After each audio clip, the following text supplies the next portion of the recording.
चलो चलो जल्दी चलो, सत्संग का समय हो गया।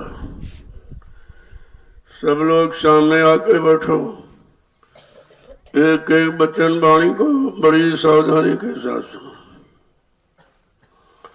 ये संत महापुरुषों के वचन हमें आपको सब तरफ से सुरक्षित रखते हैं, बचाने का काम करते हैं।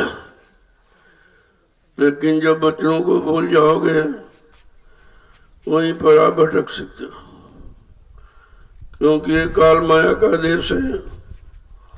इसने जगह जगह भटक बना रखे हैं। जब इस अटक भटक से ऋषि मुनि योगी महर्षि और तारीफ शक्तियां ज्ञानी विज्ञानी नहीं निकल पाए तो हम सब कलयुग के कमजोर जीव कैसे निकल पाएंगे। हमें आपको उससे निकलने बचने के लिए समर्थ सदगुरु की दया चाहिए। और दया किसी की जब मिलती है जब उसके आदेश हुक्म का आप पालन करोगे, उनके बनाए नियम सिद्धांतों पर चलोगे तो दया मिल जाती है। जिन जिन भक्तों ने, मुरीदों ने, फॉलोअरों ने अपने अपने इष्टार्थ गुरु की दया ली, उन्होंने उनके आदेश हुक्म का पालन किया। जिनको आप भगवान कहते हो, त्रेता के राम, द्वापर के कृष्ण, उन्होंने अपने गुरु से दया लिया। बिना दया के वो भी कुछ नहीं कर सकते थे। तो दया की जरूरत तो सबको पड़ती है, और दया ये हमारे संभाल का आधार है। अगर दया नहीं मिलेगी तो संभलना जीव के बस की बात नहीं है कि खुद संभल जाए। तो इसलिए सबका इतिहास बताता है। इसीलिए हम सब लोग मृत्युलोक मंडल में आए। हमें आपको भी दया चाहिए निकलने के लिए।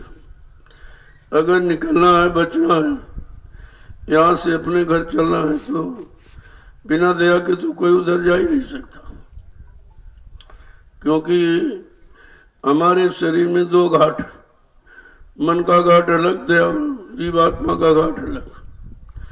मन के घाट पर दुआ निरंतर मांगा करता है मन, और आत्मा के घाट पर दया मिलती है। जब हमको घाटों का पता नहीं है कि कहाँ पर किस घाट पर दुआ और दया मिलती है, तो हम कैसे ले सकते हैं।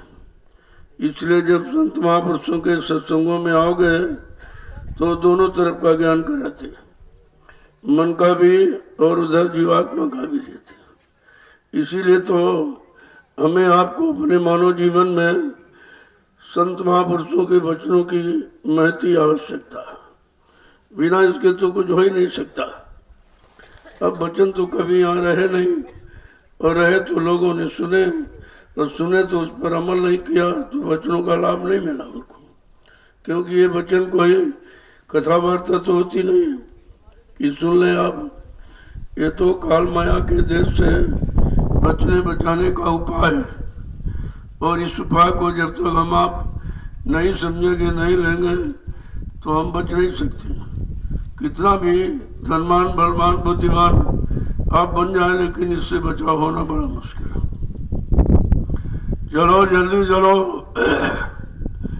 देखो जैसे आवन लगे फौरन आया करो। तुम इस बात को समझते नहीं हो, कोई कथा वार्ता थोड़ी हो रही, कोई पोथी तो नहीं पढ़ी जा रही कि फिर आपको मिल जाएगा। ये तो दया की धार है। जब समर्थ मालिक उस दया की धार से जीवों को जोड़ना चाहते हैं, तब ये दया की धार प्रभावित होती है, और आप इसे समझते नहीं हो। एक भी वचन छूटने न पावे, कोशिश ये किया करो। और सब चीज तो यहाँ मिल जाएगी, रुपए पैसे धन दौलत सामान से खरीद सकते हैं, लेकिन ये दया नहीं मिल सकती। ये तो उनकी मौज मर्जी पर निर्भर है। जब उनकी मौज मर्जी हो रही तो आप इधर उधर रहते हो, घूमते फिरते रहते हो। क्योंकि अभी इस बात को आप समझ थोड़ी पाए गहराई से, क्योंकि ये सहज रूप में आपको मिल रहा है। अभी नहीं मालूम कि आगे कितना खराब समय आएगा। यही संत महापुरुषों के वचन, तुम 500-500 किलोमीटर दौड़ के जाओगे तो महात्मा और आगे बढ़ जाएंगे। वहाँ दौड़ के जाओगे और आगे चले जाएंगे तो ये वचन फिर मिलेंगे नहीं। आज उनकी दया कृपा मेहरबानी है जो हमें आपको मिले। ये हमेशा नहीं हुआ करता। अब ये बेचारा इस बात को जानता नहीं, क्योंकि जिसको सरलता सुगमता से मिल जाता वो समझते ऐसे ही सब ऐसे ही, ऐसे कुछ नहीं। जय गुरुदेव, जय गुरुदेव, जय गुरुदेव, जय गुरुदेव नाम किसका, जय गुरुदेव नाम किसका, जय गुरुदेव नाम किसका, प्रभु का प्यारा नाम। समृद्ध दाता दयालु पूज्य स्वामी जी महाराज आज के इस नैमिषारण्य की तपोभूमि पर प्रातःकालीन लघु सत्संग में शामिल शरीक होने वाले समस्त सत्संगी प्रेमी जो बड़े सौभाग्य का ये समय है, जो ऐसे मतलब खराब समय में भी एक अच्छी चीज, और वो सबसे अच्छी है ये वचन, इससे अच्छी और कुछ नहीं, और इससे बड़ा कोई नहीं, और इससे लाभकारी कोई चीज यहाँ नहीं है, क्योंकि ये वचन अमिट होते हैं, इनको कभी मिटाया नहीं जा सकता। और क्योंकि ये शब्द से जुड़े होते हैं और कुछ अक्षरों से जुड़े होते हैं। अक्षर वाला तो मिट जाएगा, लेकिन शब्द वाला कभी मिटता नहीं। सब मर जाए, शब्द नहीं मरता। जो कुछ दो नैनों से देखे काल भोग सब करता, और सब मर जाए, शब्द नहीं मरता। हम जो दो आंखों से देख रहे हैं, कानों से सुन रहे हैं, ये तो सब मिट जाने वाला। लेकिन जो जीवात्मा के दिव्य आंख से देखा जाता, दिव्य कान से सुना जाता, वो तो अमिट है। और उसी की तरफ संत महापुरुषों का इशारा, वो इधर नहीं फंसाते। इन काले अक्षरों में कुछ नहीं रखा, यहाँ वो नहीं फंसाते। वो तो उस शब्द में फंसा देंगे कि क्योंकि जीवात्मा का हर शब्द ही है और मन का अक्षर है। जब अक्षर से जानकारी मन को मिलती है तो ये भोगों की तरफ भागने लगता है। ये जागता है, ये जगता तो भोगों की तरफ भागता है। और शब्द ज्ञान से जीवात्मा जगेगी तो अपनी घर की तरफ भागेगी। देखो, दोनों का भगना अलग अलग है। अब आप इसे कैसे समझोगे? जब तक सत्संग में शामिल शरीक नहीं होगे और वचनों को दृढ़ता मजबूती तन्मयता के साथ नहीं सुनोगे, तब तक तो ये कुछ होने वाला है नहीं। इसीलिए जितने संत महापुरुष आए, सबने एक ही दया की कि वचनों की धारा उन्होंने जीवों के तक पहुंचाई। अब ये धारा हर हमेश तो नहीं हुआ करती, ये तो उनकी मौज मर्जी पर निर्भर है कि कब कैसी धारा कब कैसे जीवों के लिए प्रवाहित करेंगे। और हम आप इसे समझते नहीं हो। तो इसीलिए जब सत्संगों में आओ, बहुत चौकसी के साथ एक एक वचन विसरने दो। एक तो मौका आपको नहीं मिलता। ये तो ऐसा झगड़े झंझट का देश है कि मौका नहीं है, और जब मौका मिलता तो आप उसमें अपने ऐसो आराम देखा करते हैं। अरे ऐसो आराम तो ही जीवन को बर्बाद कर दिया है। ऐसो आराम यहाँ है नहीं, जिसे तकलीफ मुसीबत आपत्ति दुख, उसी को तुम ऐसो आराम समझते हो। ऐसो आराम तो जब मिलेगा जब जीवात्मा अपने घर पहुंच जाएगी, तब आराम और विश्राम तब उसको मिलेगा। तो इसलिए जब जब संत जगत में आवे, कहते खोज भाग उनके डिंग जाओ, आज रहो गिरो चरणों में, करो बंदगी निश्चिल लाए। जब संत महापुरुष जगत में तो आते नहीं, इसी कलयुग में उन्होंने दया की और बिना बुलाए आ गए और बिना मांगे हमें आपको ये सबको दे दिया। ये वचन के आप मांगे थे, तुम जानते नहीं थे कौन से वचन बचने वाले, कौन से फंसने वाले। ये भी उन्होंने अपनी इच्छा, अपनी मौज मर्जी से, क्योंकि जरूरत आवश्यकता उनको मालूम है कि जीवों को क्या चाहिए। जो चाह इच्छा थी वो तो आप जान गए, वो चाह इच्छा में हम फंस गए। अब वो चाह इच्छा क्या, जिससे हम निकल पड़े और निकल पड़ने घर पहुंच जाए। तो जितने संत महापुरुष आए सब इस मानव शरीर के लिए, और किसी ने कुछ नहीं कहा, केवल मानव शरीर के लिए। क्योंकि मानव शरीर पंचभौतिक है, पांचों तत्वों से परिपूर्ण है। और इसमें जब जीवात्मा को स्वभाव अवसर मौका मिलेगा तभी ये अपने घर पहुंच सकती, और किसी शरीर से आना जाना नहीं होता। यहाँ तो आना जाना रहेगा लेकिन अपने घर नहीं जा सकता, क्योंकि कोई शरीर एक तत्व का, कोई दो तत्व का, कोई तीन तत्व का, कोई चार तत्व का, और मानव शरीर है पंचभौतिक, पांचों तत्वों से परिपूर्ण है। जब पंचभौतिक शरीर ही तो 5 नाम की साधना 5 मंजिलों की सैर कर सके और अपने घर पहुंच सकता है, तो ये 5 नाम की साधना का अधिकार केवल पंचभौतिक शरीर को, किसी को नहीं। और पंचभौतिक भी मिला अन्य युगों में, लेकिन जब ये आए नहीं थे, जब दया करने वाले, बचनों को फरमाने वाले, बचनों से लगाने वाले, यहाँ से निकालने वाले, जब वो समर्थ सदगुरु आया नहीं तो रास्ता नहीं था। अब तो ये रास्ता पता नहीं कितनी मौज कर दिया।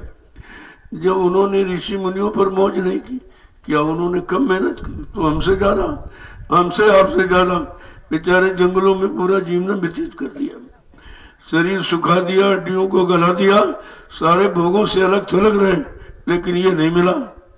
ये नाम युक्ति, ये नाम दान अमोलक धन, ये नहीं मिला, क्योंकि उस समय संत महापुरुष आए नहीं थे, और ये अधिकार केवल उन्हीं को है और सृष्टि में किसी को नहीं।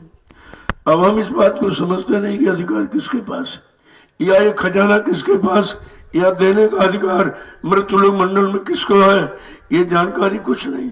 यही जानकारी के लिए सत्संग की जरूरत है।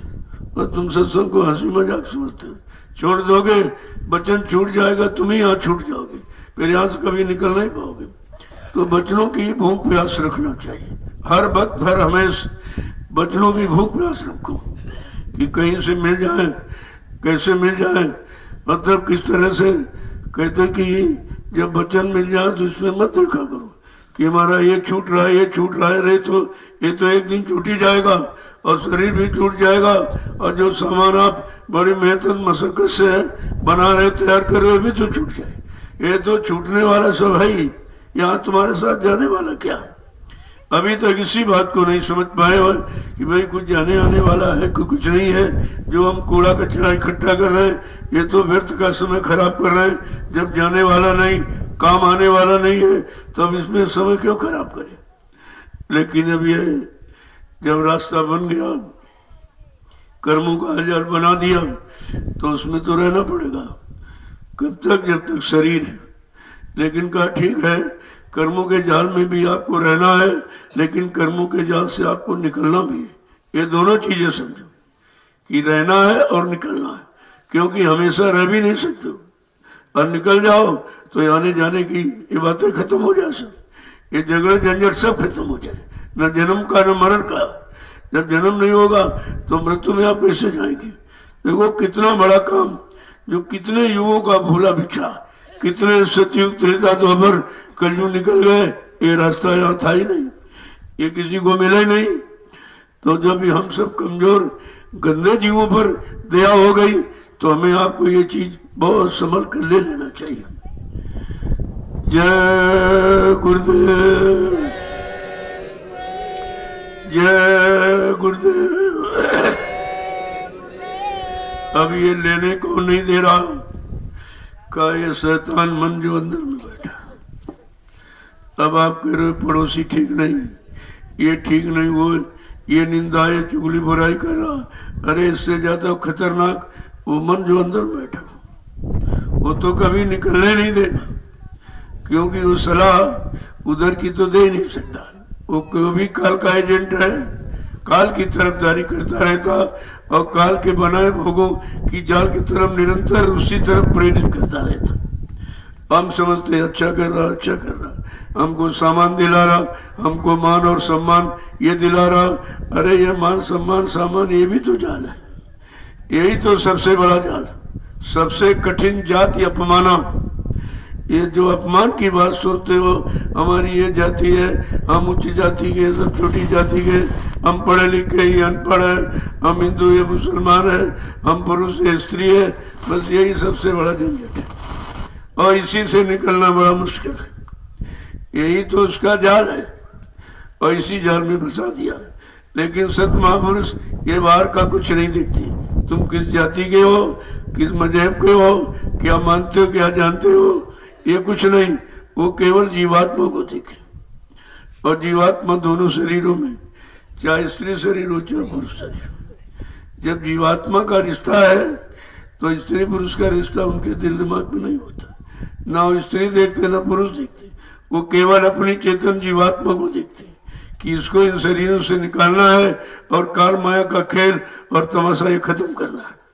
जो इतना बड़ा काम करने आए, काल को पछाड़ने, काल को मारने, काल को भगाने, काल की व्यवस्था को भंग करने, जो इस युग में यानी यहाँ पर किसी युग में किसी ने कर ही नहीं पाया। अब आप सोचिए कितना बड़ा काम करने आए, और हमारे आपके लिए आए और किसी के लिए नहीं आए। तो कहा ये मानव तन मिला है, ये मत समझना कि ये बार बार मिल जाएगा। ऐसे नहीं, जब आपने करोड़ों जन्मों की तपस्या, करोड़ों जन्मों के पुण्य, करोड़ों जन्मों की सेवाएं जब आपकी एकत्र हो गई, तो उस मालिक ने एक बार ये अवसर दे दी, चलो एक अवसर इसको दे दें। अगर समझ जाएगा और चेत जाएगा और जाग जाएगा, महापुरुषों के वचनों पर विश्वास कर लेगा, उनकी नाम की युक्ति पर, तो यह निकल जाएगा अपने घर, फिर इसको यहाँ कभी नहीं आना पड़ेगा। तो बड़े प्रेम से एक एक वचन को कैसे समझा के करें। ये मानव जीवन, ये मानव शरीर जो तुम्हें मिला है, इसको ये मत समझना कि हमको फिर मिल जाएगा। कि कबहू ककारी करुणा नरते ही और देते से बिन हेतु स्नेही। कभी कभी करुणा निधान कृपा दया मेहरबानी करके ये मानव शरीर हमें आपको दे देते कि चलो एक बार अवसर मौका दे दो, चेत जाएगा, जाग जाएगा, समझ जाएगा तो घर की तरफ चला जाएगा, तो हमेशा का ये रोना धोना खत्म हो जाएगा। ऐसे नहीं दिया है, उनकी दया कृपा से मिला है। अब तुम कृपा दया तो किसी की समझते नहीं हो, मालूम नहीं कौन कृपा दया करता और किस तरह की कौन कृपा दया करता, कौन फंसाने वाली कृपा दया और कौन यहाँ से निकालने वाली कृपा दया, और दोनों कृपा दया होती, क्योंकि हमारी पकड़ इधर कृपा दया की ज्यादा। हम समझते हैं हमारे लाभ की बात कह रहा, हमारे हित की बात कह रहा, हमारे भले की बात कह रहा, कि जबकि सबसे बड़ा तुम्हारा नुकसान यही कर रहा। अब हम नुकसान को कैसे समझेंगे? जब तक सत्संगों में नहीं आओगे और संत मचनों महापुरुषों के वो गूढ़ राज रहस्य जो यहाँ किसी ने जाना नहीं है, जब तक उसको नहीं सुनोगे और गुणन मनन में नहीं लाओगे और अपने जीवन में उतारने का प्रयास नहीं करोगे, तब तक ये लाभ किसी को मिलने वाला नहीं। अब समझा के क्या कह रहे हैं कि मिली नर दे ये तुमको बना लो काज कुछ अपना। मिली नर देह ये तुमको बना लो काम कुछ अपना। मिली नर देह ये तुमको बना लो काम कुछ अपना। मिली नर देह ये तुमको बना लो काम कुछ अपना। कहते मानो देह शरीर जिसमें मिल गया है तो अपना काम बना लो। हम यही नहीं समझते अपना काम क्या है, हम जो कर रहे हैं इसी को अपना समझते कि ये परिवार हमारा है, ये बच्चे हमारे हैं, पति पत्नी हमारे हैं, ये जमीन दुकान मकान, ये नौकरी और धंधा, ये धन और दौलत यही हमारा है। कहते ये तुम्हारा का है, तो काल का है, ये काल ने फंसाने का जाल है। ये आगे समझा के क्या कह रहे कि फंसो मत आ के इस जग में जानियो रैन का सपना। फंसो तुम आके मत इस जग में जानियो रैन का सपना। फंसो मत आ कि इस जग में जानियो रैन का सपना। सो मत आके इस जग में जानियो रैन का सपना। मिली नर दे ये तुमको बना लो काम कुछ अपना। नर देह तुमको बना लो काम कुछ अपना। कहते काम क्या है?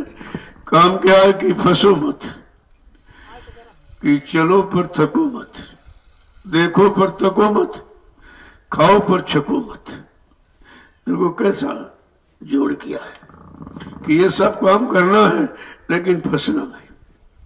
जब फंसोगे नहीं तो तुम्हारे पर किसी का असर नहीं पड़ेगा, अपना काम बना लोगे धीरज और निकल भी जाओगे।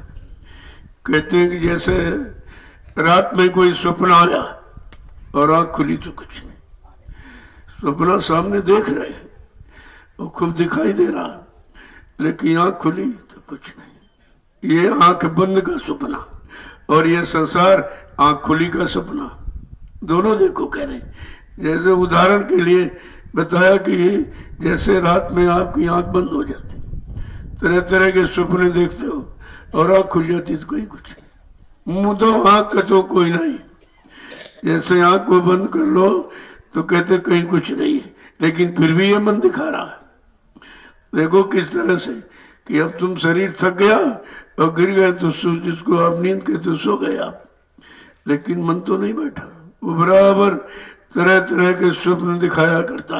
जो आपने दिन भर किया, चाहे अच्छा किया चाहे बुरा किया, चाहे पाप किया पुण्य किया, उन्हीं घटनाओं को बार बार आपको दिखाता रहता।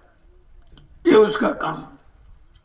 इसका मतलब मन कभी नहीं सोता, ये तो कभी सोता नहीं। सोता मन कब जागे भाई? ये कब जागेगा?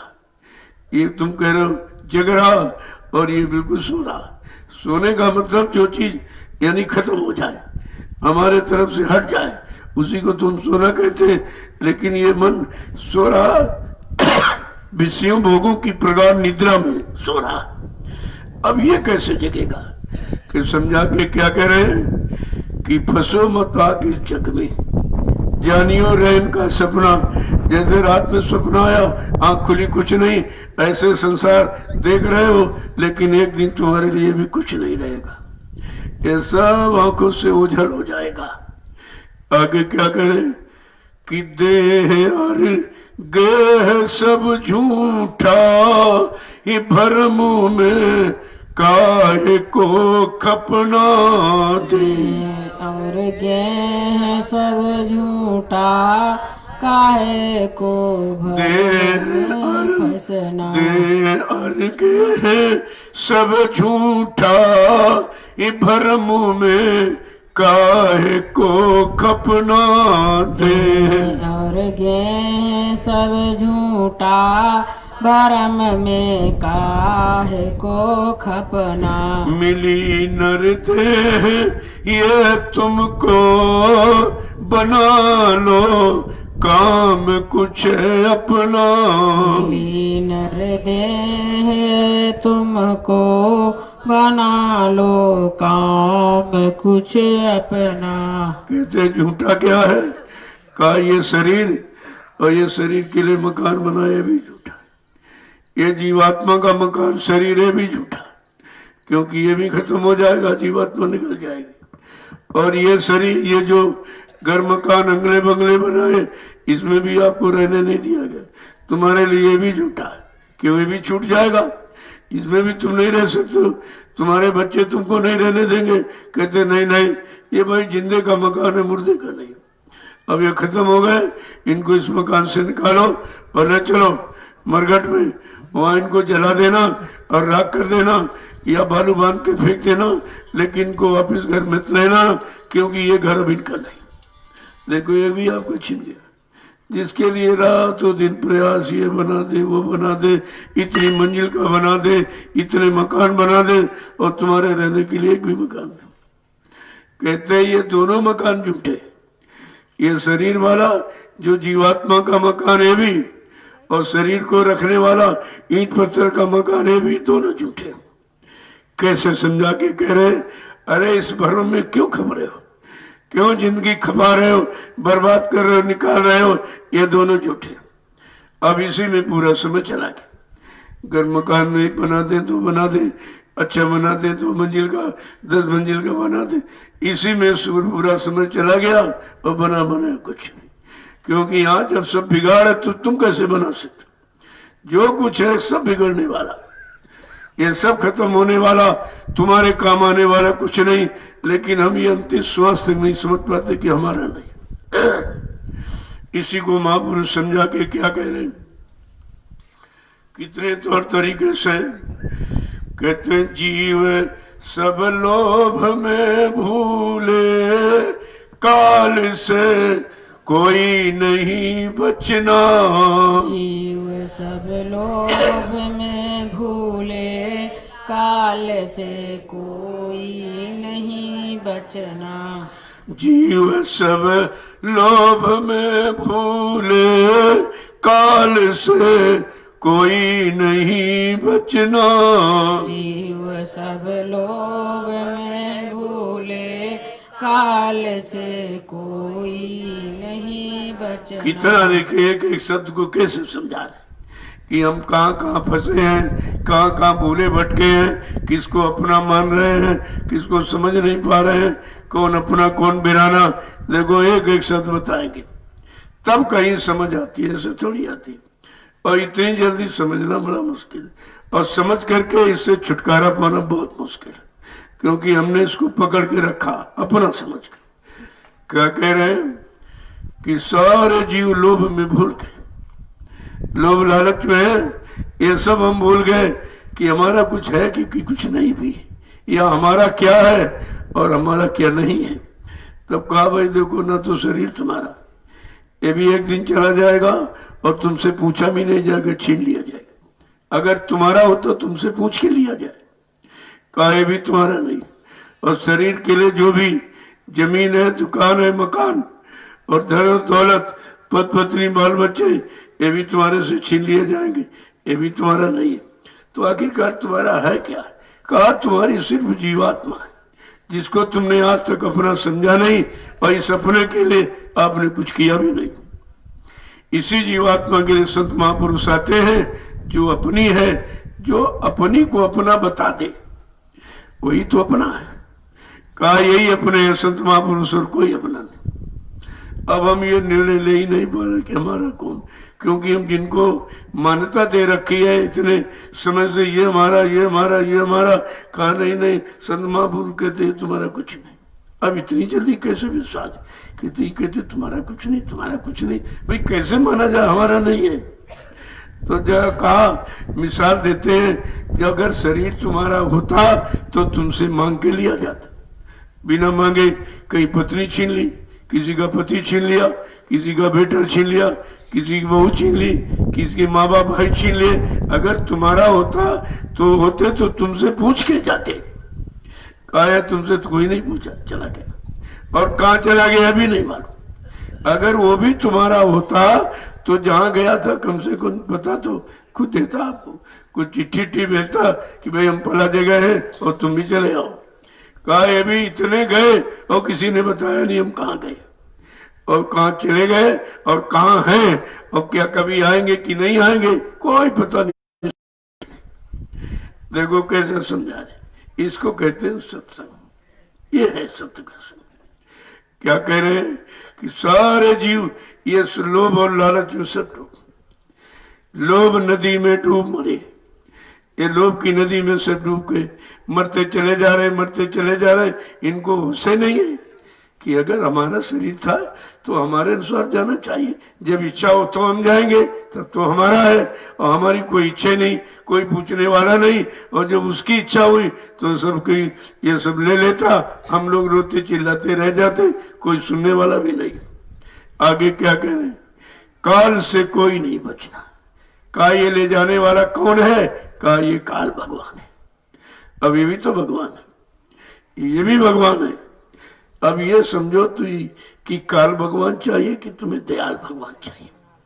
तुम्हारा ये सब काम बिगाड़ने वाला और तुम्हें यहाँ रहने न दे और तुम्हारा सारे रिश्ते नातों को पकड़ करके ले जाए, वो तुम्हारा है?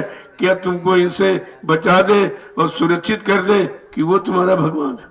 अभी तक ये निर्णय नहीं ले पाए कि हमारा सच्चा भगवान कौन, काल भगवान है कि हमारा दयाल भगवान हमारा? तो ये तो समझ अभी तक आई नहीं, और बिना सत्संगों के समझ नहीं सकते आप।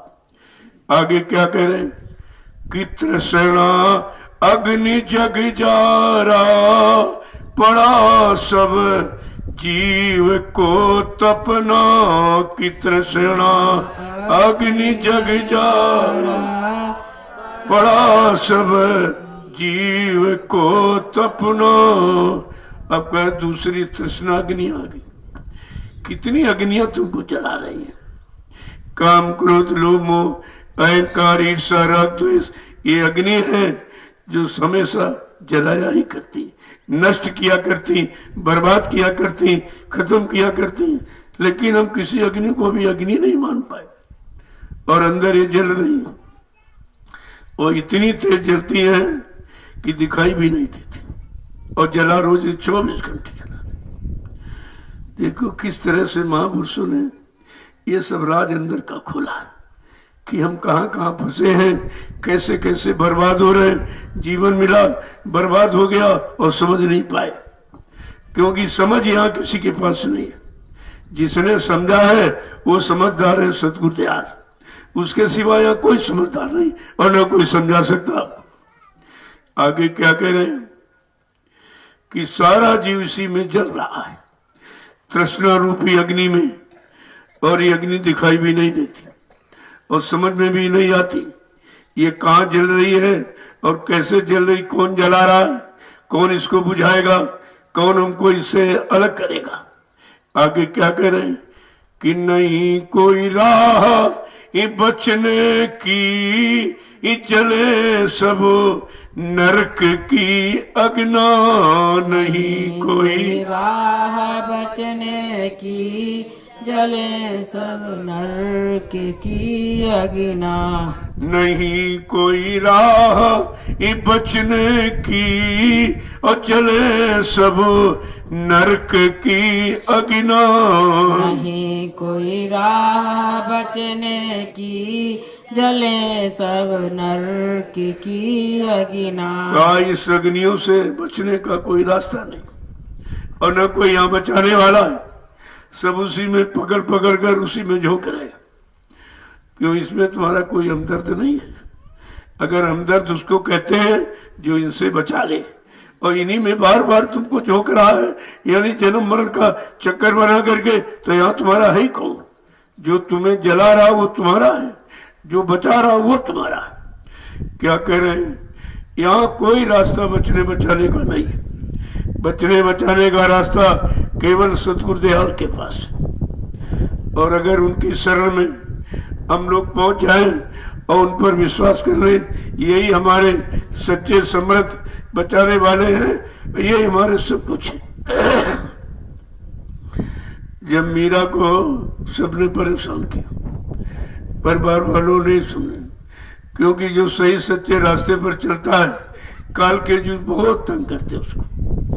इसीलिए आपने सबका इतिहास पढ़ा होगा, जितने आए सही सच्चे या रास्ते पर चलने वाले या सच्चा रास्ता बताने वाले, उनके इतने आलोचक हो गए, इतने बुराई करने वाले, पास में रहने वाले वो भी बुराई करते रहते, क्योंकि वो भी नहीं समझ पाते, क्योंकि अंदर का रास्ता उनको मालूम नहीं न। अंदर कभी वो गए, अंतर चित्त वृत्ति कभी ठीक की नहीं, तो वो तो अंदर में बैठे, बाहर में तो तुम्हारे जैसे हाथ पैर नाक कान मुंह वाले, लेकिन उनकी बैठक अंदर में, और उस बैठक को आप समझते नहीं। साथ में रहने पर भी बेचारा कुछ नहीं पाते। जब पाते क्या है, निंदा आलोचना बुराई करके हट जाते। वो भगाते नहीं किसी को, तो लगाते सबको। लेकिन जिस भाव में लगता, जिस विचार में, वो भाव विचार यहाँ मिल नहीं पाता, क्योंकि अगर उसी भाव विचार में तुमको मिलाए रहेंगे तो निकालेंगे कैसे? जो निकालने आया है वो फंसाने का सामान कभी नहीं देगा, और फंसाने का देगा तो निकाल नहीं पाएगा, और तुमको फंसाने का मिलेगा नहीं तो तुम नाराज हो जाओ, नहीं सी नाराजगी छोड़ के भाग जाओगे आप। तो नुकसान किस तरीके से जीव कर रहा? अज्ञानता। जब तक अज्ञानता रहेगी नुकसान आप करते ही रहेगो अपना, और समझ भी नहीं पाओगे। और अज्ञानता कहां से जाएगी? बिन सत्संग विवेक न हुई। बिना सत्संग के बुद्धि में विवेक ज्ञान होता नहीं, निरक परक सूझबूझ परक पहचान होती नहीं है, और सत्संग तुम्हारी समझ में आता नहीं। ऐसे जीव सत्संग सुनते ही नहीं कभी, क्योंकि काल के जीव हैं, और तुम समझते हो दयाल के पास रहते, और मतलब ये बहुत कुछ जान गए, बहुत कुछ समझ गए। अरे सब काल के जीव है। दयाल के पास काल के जीवों की भी सुरक्षा होती, उनको भी आराम मिलता है, लेकिन वो इसी बाहरी आराम को आराम समझते हैं, लेकिन पूर्ण विश्राम कहां होगा उस बात को नहीं समझ पाते। आगे क्या कह रहे हैं कि जलेंगे आग में निस्दिन बहुरी भोगे जन्म मरना। चले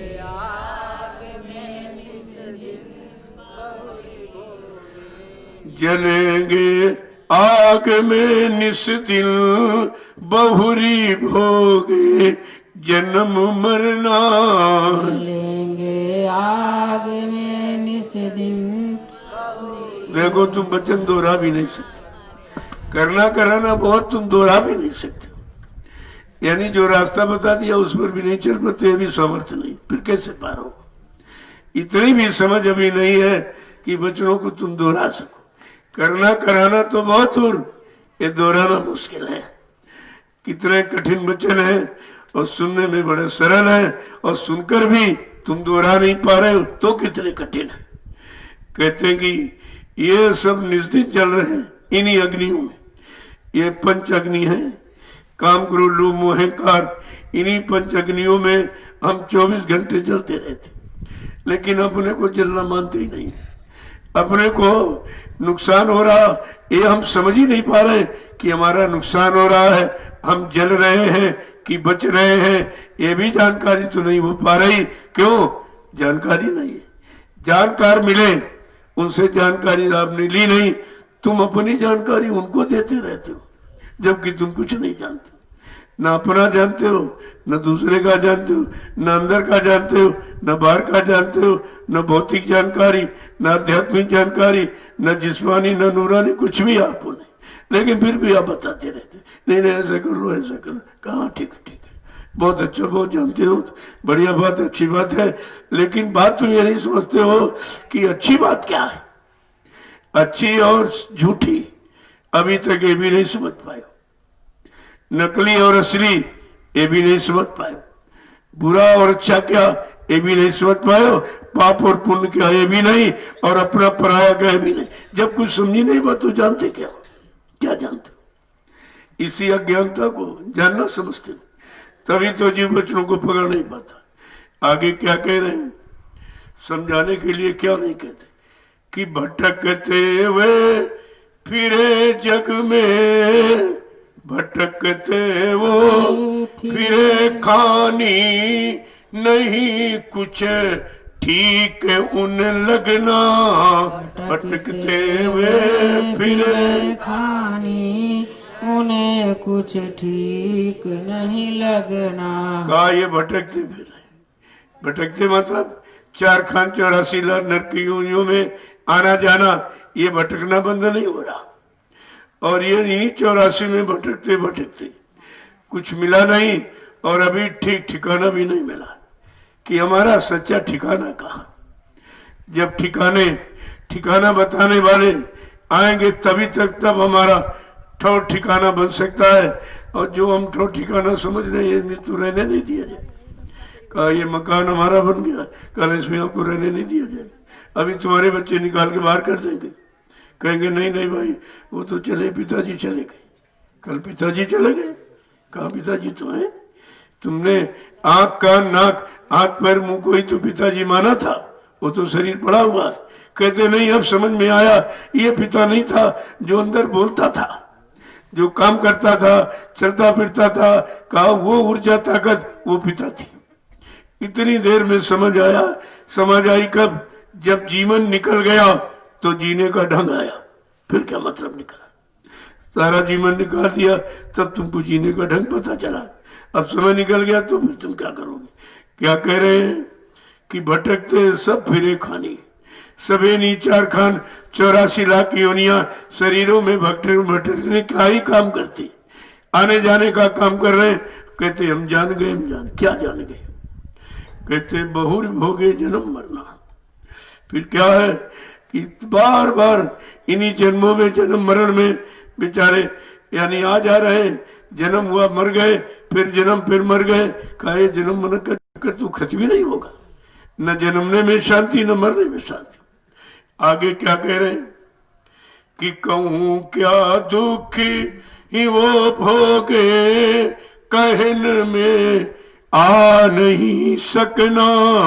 कहूँ क्या दुख वो भोगे, कहने में आ नहीं सकना। कहूं क्या दुख वो भोगे, कहन में आ नहीं सकना। कहूँ क्या दुख वो भोगे, कहने में आ नहीं सकना। मिली नर दे ये तुमको, बना लो काम कुछ अपना। मिली नर देह ये तुमको, बना लो काम कुछ अपना। कहते हैं संत महापुरुष समझाते हैं, जिन भोगों को तू अपना समझ रहा और भोगों के लिए बार बार दौड़ रहा, इच्छा व्यक्त कर रहा, यही तेरे दुख का कारण। तू ये भी नहीं समझ पा रहा कि दुख कहां से मिला, हमको कौन दुख दे रहे हैं। कहते भोग रोग बन के निकले, यही भोग रोग का कारण बन जाता। जब भोग भोगोगे तो शरीर की शक्ति खत्म हो जाएगी, जब कमजोर हो जाओगे तो सारे रोग बीमारी तुमको दबा लेंगे। क्या कह रहे हैं? क्या क्या इनके दुख की बात कहूं। और ये भोगों को छोड़ नहीं पाते और कहते हैं कि सुख दे दीजिए, तकलीफ दूर कर दीजिए, बीमारी दूर कर दीजिए, परेशानी दूर कर दीजिए। कहा जाए इन सबको सब दूर करने का एक कारण है कि तुम भोगों से हट जाओ। कहा ये नहीं कर पाता, ये बस की बात है। तो फिर कैसे समझाएगा? सारे दुखों का, मुसीबत आपत्तियों का एक ही कारण की भोग। और भोगों से, और भोगों का तो उसने जाल ही बनाया कि जाल बनाएंगे, कमजोर रहेगा तो ये न सोच पाएगा, न समझ पाएगा, न संत महापुरुषों के वचनों को पकड़ पाएगा, न उनकी शरण में टिक पाएगा, तो ये हमारे यहां बना रहेगा। आगे क्या कह रहे हैं कि दया कर संत और सतगुरु, ये बता में नाम का जपना। दया कर संत और सतगुरु, बतावे नाम का जपना। दया कर संत और सतगुरु, बतावे नाम का जपना। दया कर संत और सतगुरु, बतावे नाम का जपना। मिली नर दे ये तुमको, बना लो काम कुछ अपना। मिली नर देह ये तुमको, बना लो काम कुछ अपना। कहते तुम्हारे दुख, तकलीफ, बीमारी, महामारी, सारे कष्टों का कारण बताते, तुम भोगों से हट जाओ। क्या ये दया कृपा मेहरबानी करके संत सतगुरु यही बताते हैं, लेकिन उनकी बातें समझ में नहीं आती, क्योंकि हम भोगों को छोड़ नहीं सकते। इतने ज्यादा हैबिचुअली आदती हो गए हैं कि भोग हमारे में समा गए और हम भोगों में समा गए। जब एक दूसरे में कोई चीज लय हो जाती है तब निकलना बड़ा मुश्किल होता है। कहते हैं दया करके, अत्यंत दया कृपा मेहरबानी करके संत सतगुरु जब मृत लोग मंडल पर आते हैं तो हमें आपको सारे दुखों से दूर करने की युक्ति बताते, और युक्ति है तुम्हारे पास। कहते कि रोग आ गया, का रोग नहीं आया है, तुम भोगों को छोड़ दो, रोग चला जाएगा। कहते ये नहीं हो पाता, यही तो मुश्किल है। कहा यह नहीं मुश्किल तो रोग नहीं जाएगा। अगर ये मुश्किल है तो फिर रोक नहीं जाएगा। तो कितना, इतनी छोटी चीज कितनी बड़ी, कहने में बहुत छोटी, भोग को छोड़ दो, बड़ा छोटा सरल, लेकिन कहते भोग वासना मुझ में भरी और मुझसे सत्संग क्यों ना। मन क्या कहता, मैं तो भोगो वासनाओं में मैं डूब गया हूँ और सत्संग वचन मेरे बस का है नहीं, किया जाता नहीं, सुना जाता नहीं, जब सुनाया जाता तो नींद आ जाती। ये वचन बर्दाश्त नहीं हो पा रहे, तुम्हारा मन बर्दाश्त नहीं कर पाता तो फट से गिर जाता, सो जाता है, नींद में आ जाता है। कहा ये वचनों की मार बड़ी कठिन है, ये सबके बस की बात नहीं है। अगर वचनों की मार बर्दाश्त कर लो तो बनने में कितनी देर है, बनने में देर नहीं है, हमें आपको खड़े होने में और मानने में यानी करने में देर है, उधर कोई देरी नहीं। कहा मैंने पूरा मसाला तैयार कर लिया, परिवर्तन का पूरा मसाला तैयार, लेकिन अब किसके सिर पर यह सेहरा बांध दिया जाए, कौन ऐसा है जो परिवर्तन के काबिल। कहा जरा देखे 45 करोड़ तो मैंने जगह के खड़े किए, सतगुरुदयाल क्या कह रहे हैं, 45 करोड़ मैंने जगह के खड़े किए, जरा देखें इसमें से कोई काबिल बन पाया, किसी ने मेरे वचनों को मान पाया, मेरे वचनों के अनुसार अपने आप को बना पाया या चल पाया, तो जरा देखें तो आखिरकार ये परिवर्तन का सेहरा किसके सिर पे बांध दिया जाए। जब देखा गया तो सब भग गए, सब भग गए, कोई टिका ही नहीं, कोई नहीं टिका। तो मैं जब निकला कि जरा देखे भाई ये 45 करोड़ चले कहाँ गए, और जो 10,000 स्पीकर बनाए गए थे जब दूरदर्शी की स्थापना हुई, तब कहा बच्चा हमको उत्तर प्रदेश में 10,000 स्पीकर चाहिए। स्पीकर का मतलब जैसे हम इसमें बोलते हैं वही वो बोलेगा, हम चुप हो जाए वो चुप हो जाए, अपने मन से नहीं कुछ बोल सकता। कहा जो मैं कहता हूँ, जो मैं इशारा करता हूँ, जो मैं बताता हूँ, वो कितने ने लिया और कितने इसको काम में किया। जब देखा गया तो सब गए, एक भी वक्ता दिखाई नहीं दे, कहाँ चले, क्योंकि ये बकने वाले थे। वक्ता माने बकने वाला, और वक्ता जो वक्त और समय के सदगुरु के वचनों को सुनकर अपने जीवन में उतार कर अपना वक्त समय खराब नहीं करता, उसको वक्ता कहते। वक्ता और वक्ता में फर्क है। तो कहते कि कोई नहीं मिला, जब कोई मिला नहीं, अब ये बच्चे लोग कहते कि कलयुग कब जाएगा, बाबा जी का सतयुग कब आएगा। हमने कहा कलयुग तो जाएगा और सतयुग भी आएगा, लेकिन अभी तुम कलयुग में बैठे हो तो सतयुग को कैसे देख पाओगे। तुम तो कलयुग से हटो, कलयुगी विचारधारा और कलयुगी खान पान और कलयुगी कर्म में अभी तुम्हारे से कोई गया नहीं है, तुम सतयुग कैसे देख पाओगे।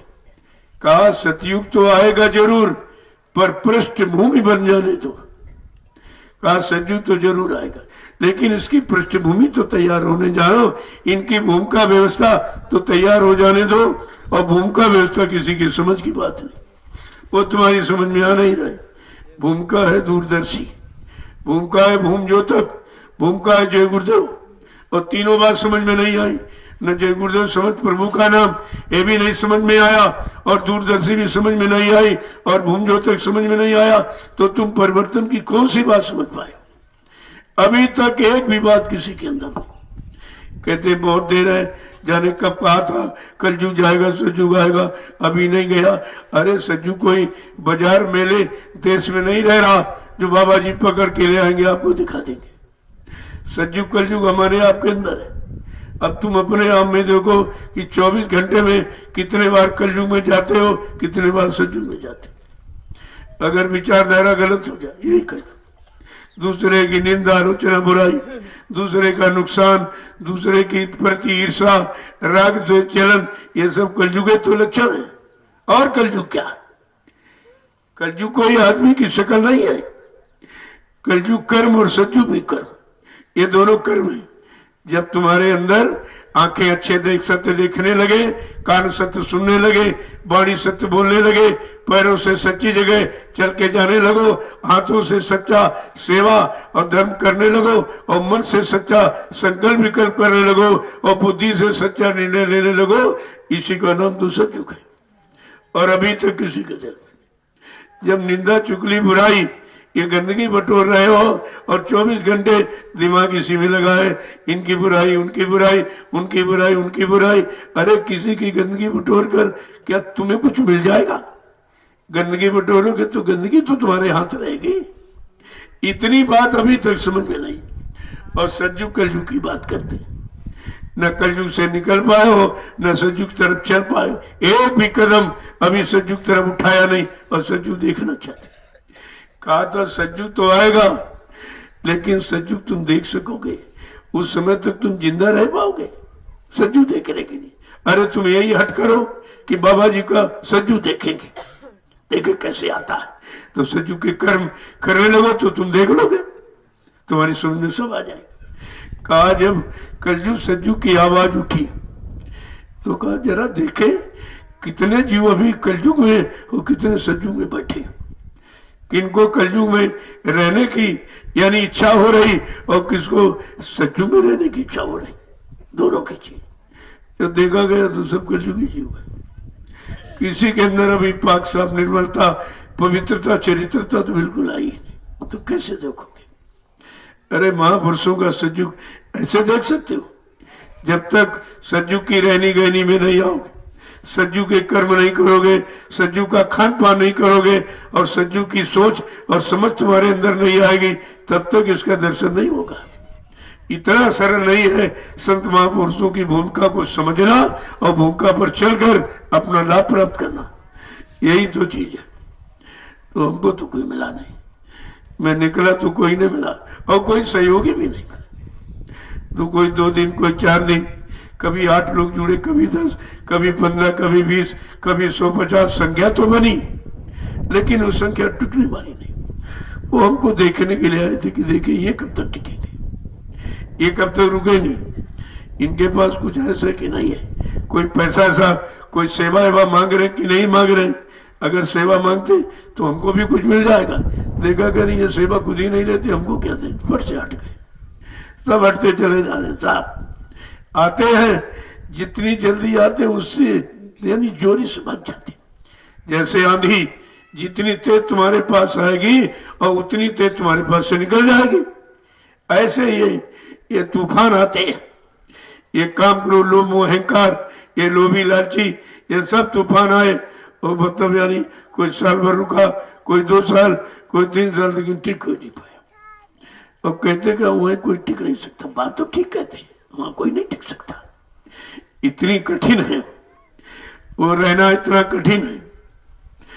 चारों तरफ कहते नहीं कि घोड़े की पछाड़ी और अफसर की अगाड़ी और संत महापुरुषों के आगे पीछे बहुत होश में रहना चाहिए, बहुत होश में समझदारी से।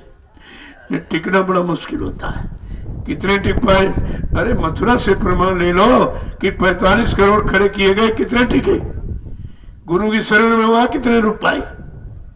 और तो काम तो यहां भी वही है, काम यहां भी वही, तो यहां कैसे टिक पाएंगे? तो कहते कि भाई टिकने के लिए तुम्हारे अंदर कोई वचन टिका कि नहीं टिका, उनके वचनों को, उनके हुकुम आदेश को तुमने टिकाया कि नहीं टिकाया, उनकी दया को टिका पाए कि नहीं टिका पाए, तभी तो तुम टिकोगे। तुम शरीर से थोड़ी टिक पाओगे।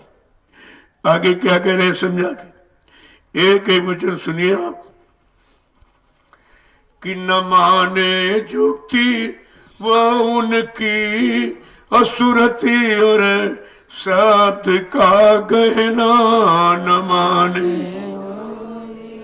न माने जुक्ति ये उनकी सुरती और शब्द का गहना। कहते वो युक्ति नहीं मानते, वो संत महापुरुषों की युक्ति की मानते, वो अपनी युक्ति लगाते रहते, कैसे इनसे लाभ ले लिया जाए, कैसे इनको धोखा दे दिया जाए, कैसे भूल भरम में रख करके अपना काम बना ले और कुछ थोड़ा बहुत मिल जाए तो लेके चले जाएंगे। वो अपनी युक्ति लगाता है, वह यहाँ युक्ति सीखने नहीं आया, क्योंकि जितने आए न कभी 1 मिनट भजन किया, एक दिन भी माला नहीं उठाई। मैं तो देखता रहता, एक दिन माला नहीं उठाई और एक दिन सत्संग में बैठा नहीं, केवल सोता रहा और खाता रहा। ऐसा सोने खाने वाला क्या कुछ पा सकेगा? और बाद में भाग गया छोड़ करके। तो इसने तो अपना लोग पर लोग दोनों बिगाड़ दिया। हमारा क्या नुकसान करे कोई? तुम नुकसान तो अपना ही करोगे। हमारा यहाँ कुछ है ही नहीं तो हमारा तुम लोगे क्या? जो कुछ है वो संगत का है, परिवार का है। तुम अपने गुरु परिवार की चोरी करते हो, गुरु परिवार को धोखा देते हो और गुरु परिवार का नुकसान करते हो, तो तुम्हारे जैसा अज्ञानी मूर्ख और कौन होगा? जो अपने परिवार में आग लगाए, अपने परिवार में चोरी करे, अपने परिवार का नुकसान करे, इससे बड़ा ज्ञानी मूर्ख और कौन होता है? ये तो आपको इतनी बात समझ लेनी चाहिए। कहते हैं वो महापुरुषों की युक्ति को जानते ही नहीं। जो वो युक्ति देने आए हैं वो तो लेता नहीं, अपनी युक्ति लगाता। इनको भूल भ्रम में कर दे, क्योंकि ये देखते तो है नहीं। ये चश्मा लगाए कम दिखाई देता होगा इनको, ये कुछ नहीं देख पा रहे। और हम सब देख रहे हैं, हम ये कर लें, ये कर लें, वो कर लें। अरे भाई, जब तुम सोचते हो यहाँ तभी मालूम हो जाता।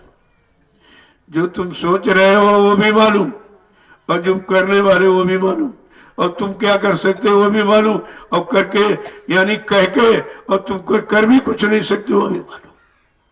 तो जानकारी तो सब होती। अगर जानकारी नहीं होगी तो जानकारी देगा क्या? वो कैसे जानकारी देगा? उसको भी कहीं से जानकारी मिल रही। तो एक चोर था तो मतलब रास्ते में घोड़ा लिए जा रहा था।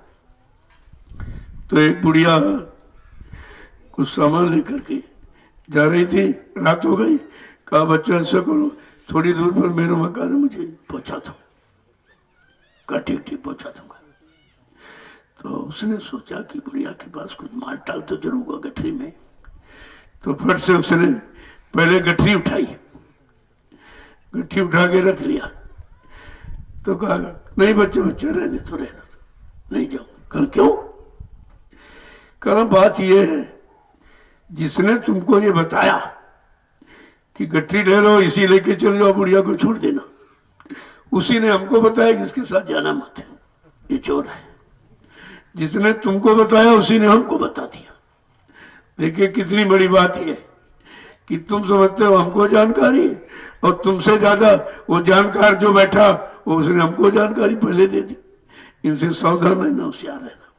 अब सावधानी का मतलब ये थोड़ी कि भगा दिया जाए उनको, यहां से किसी को निराश किया ही नहीं जाता। अब तुम क्या लेने आए हो, इसीलिए सत्संगों में कितनी बार कहा गया, जो जिस इच्छा से आता है वो अपना काम करके चला जाता है। जो धन की इच्छा से आए हैं वो धन लेके चले जाएंगे, जो मान सम्मान की इच्छा से आए हैं वो मान सम्मान लेके चले जाएंगे, जो सामान की इच्छा से आए हैं वो सामान लेके चले जाएंगे। लेकिन जो जिज्ञासु भक्त भगवान की इच्छा से आया है वो भगवान लेके जाएगा। तो ये अपनी अपनी धारणा, जाती रही भावना जैसी, गुरमुहूर्त देखी तैसी। जो जिस भावना से आया है उसको वही तो दिखाई दे रहा। जैसे लोगों को पत्थर में भगवान दिखाई दे रहा, क्या भगवान है? लेकिन आस्था है। किसी की आस्था को आप मिटा नहीं सकते, क्योंकि आस्था रास्ता बना देती। अगर तुम्हारी जड़ में आस्था है तो जड़ में आप लग जाओगे, और वो भी रास्ता है तुम्हारा जाने का, फंसने का। और अगर चेतन में आस्था हो जाए तो निकल के अपने घर पहुंच जाओगे। ये दोनों रास्ते यहाँ पर, जड़ और चेतन। अब तुम्हें यह समझना है कि तुम चेतन पकड़ने के उद्देश्य से आए हो कि यहाँ का जड़ सामान लेने के लिए, चुराने के लिए, छल कपट करने के लिए आए हो, तो वो तो सब तुम्हारे लिए हो रहा, और तुम अपने लिए कर रहे हो, किसी के लिए नहीं। कोई किसी के लिए कुछ कर नहीं। अरे तुम अपने नहीं कर सकते, दूसरे क्या करोगे? जो भी करता है अपने लिए करता।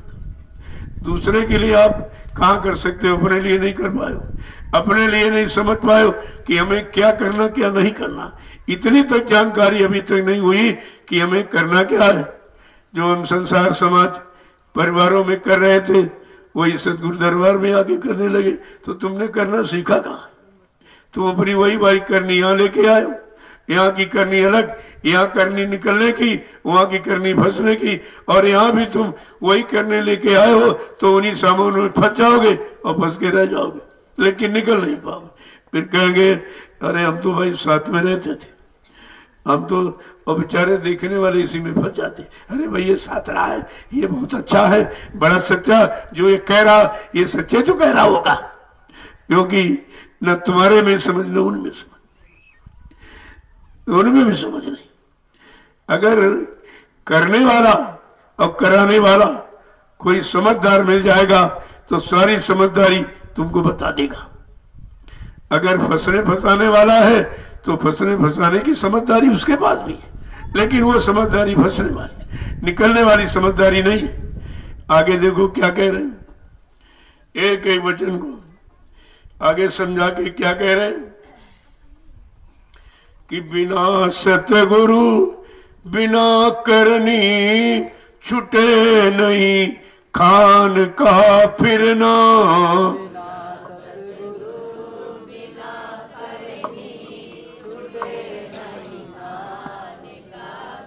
कहते बिना सतगुरु और बिना करनी और छुटे नहीं खान का फिरना।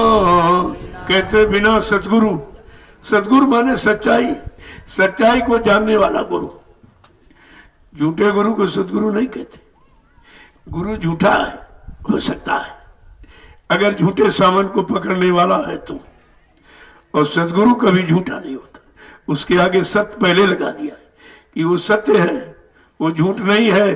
जो भी कहेगा सत्य कहेगा, और जो भी व्यवस्था बनाएगा सत्य, और यहाँ से सत्य लोग जाने की भी व्यवस्था बनाएगा।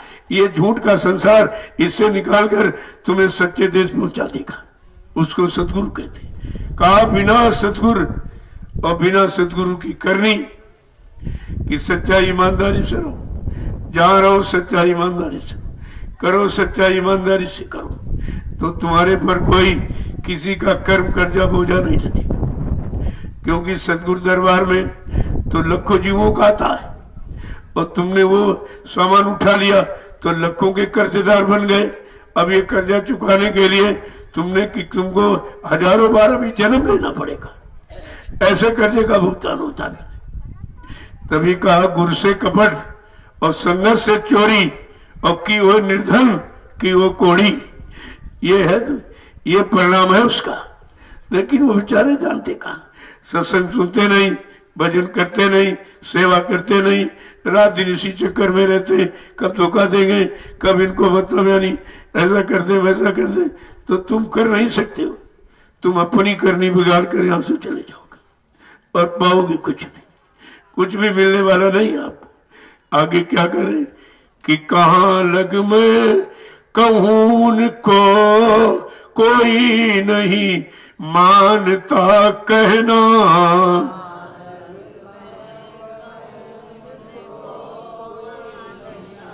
कहाँ लग में कहूं उनको और कोई नहीं मानता कहना।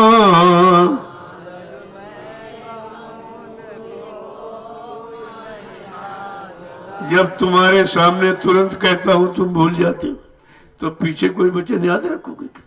तुम्हारे बस की है बात ही। ये प्रमाण देखिए अपना।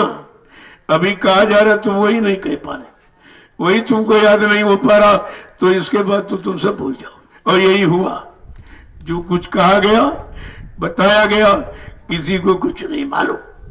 और जब मैं कहता हूं उनको तो मालूम नहीं, कहते पता नहीं कहां से इधर उधर से यानी मतलब बटोर के ले आए, और झूठ साथ सब कहते रहते हैं कि उन बेचारों को पता नहीं झूठ सत्य है क्या। जब तुम तुरंत कहा हुआ भूल जा रहे हो, नहीं दोहरा पा रहे हो, तो हम जानते हैं कि अभी 1 घंटे के बाद तुम सब भूल जाओ क्या सुनाया गया, क्या कहा गया। ये समय व्यर्थ जा रहा। तभी कहा कि सत्संग सुनाते सुनाते कितना समय चला गया, और जीवों का सुनते सुनते चला गया, और लाभ कुछ मिला नहीं। तुमने समय अपना खराब किया, उनका नहीं। वो तो जिस काम के लिए अपना काम करते रहते। तुम मानो न मानो, सुनो न सुनो, करो न करो, ये इस पर वो बच्चे थोड़ी है। वो तो जिस काम के लिए आए हैं अपना काम करते रहेंगे, और लेने वाला कोई न कोई जरूर बैठा है, वो ले लेगा। सब तो नहीं ले पाएंगे। कहा सुनने वाले करोड़ों होते, लेने वाले कोई 2, 4 या 10 होते। उनमें से लेकर और लगातार चलकर अपनी मंजिल पर पहुंचने वाले कोई बिरले ही होते। वो बिरलों की पता चल गया कितने हैं। अब आप भी देख रहे हो कि 45 करोड़ चेला थे, ये सब चले कहां गए? क्या इनमें से किसी ने नहीं सुना? किसी ने गुरु को पकड़ा नहीं, गुरु के वचनों को पकड़ा नहीं, गुरु की अमोलक ये चीज नामदान इसको भी पकड़ा नहीं। तब तुमने कुछ जब पकड़ा ही नहीं तो मिलेगा क्या तुमको? और ऐसे यहाँ पर हो, यहाँ पर तो वही काम हो रहा, दूसरा काम यहाँ नहीं होता, वही काम। क्योंकि ये पुनः आदेश हो गया, नहीं भाई एक बार फिर उनको बता दो, फिर जानकारी दे दो। जब जानकारी देने का आदेश तो अपनी तरफ से जोड़ घाट करके थोड़ी कोई बता दिया जाएगा, वो तो वही कहा जाएगा जो असली वचन है। और तब नहीं समझ पाए तो अभी क्या समझ नहीं। लेकिन काम अपना कभी बंद नहीं किया जाता। जिस काम के लिए आए वो अपना काम करेंगे, और जिससे जो काम लेना है उससे वो काम ले लेंगे।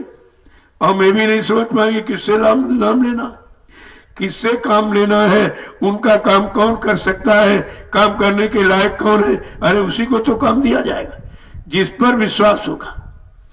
और जिसको जान लिया कि नहीं नहीं ये मेरा ही काम करता है, मेरे सिवा न किसी को जानता है, न मानता है, न पहचानता है, न देखता है, न किसी के पास जाता है, न किसी की सुनता है, काला वो मेरा है, उसी को काम दिया जाता है।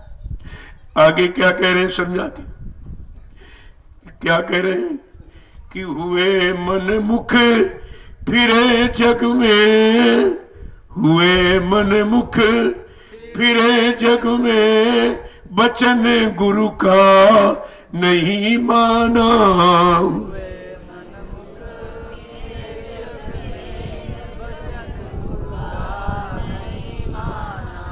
हुए मन मुख फिरे जग में, वचन गुरु का नहीं माना। हुए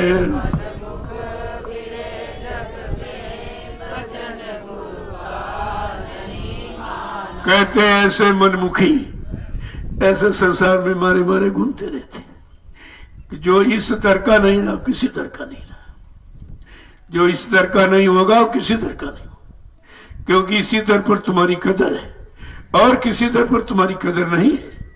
जब इसी दर से छोड़ के चले जाओगे तो कोई तुम्हारी कदर नहीं करेगा, सब जान जाएंगे। जब वहां नहीं टिक पाया तो यहाँ कैसे टिकेगा, वहां नहीं मान पाया यहाँ कैसे मान पाएगा, वहां नहीं कर पाया, लाभ नहीं ले पाया तो ये हमको कैसे लाभ दे देगा। कहते हुए मनमुख फिरे जग में, अब ये मनमुखी हो गए और संसार में चक्कर लगा रहे हैं कि शायद कहीं मिल जाए कहीं मिल जाए। अरे जहां था वहां नहीं ले पाए और तो कहीं है ही नहीं, वहां तो कुछ है ही नहीं। कहते क्या, वचन गुरु का नहीं माना। अगर गुरु का वचन मान लेते तो गुरुमुखी हो जाते, मनमुखी थोड़े होते। और गुरुमुखी होते कभी दरबार नहीं छोड़ते, क्योंकि गुरु की तरफ तुम्हारा मुख बना रहता तो गुरु के वचन याद रहते तो कभी आप दरबार नहीं छोड़ते। और गुरु की तरफ मुख हट गया और मनमुखी हो गए, अपने मन में जो आया वो कहना शुरू कर दिया। अरे तुम्हारे कहने से कोई काम थोड़ी हो जाएगा। अगर तुम्हारे कहने से काम हो जाए तो करने वालों कौन पूछेगा, करने वालों को कौन पूछेगा। आगे क्या कह रहे हैं समझा के कि पूजा में आपको जग में और गुरु की सेवा नहीं करना। पूजा में आपको जग में गुरु की सेवा नहीं करना। अब वो सोचता कि हमने सब जान लिया, अब चलो हम खुद ही सब काम करेंगे, हमारी पूजा लोग करेंगे, हमको लोग मान लेंगे।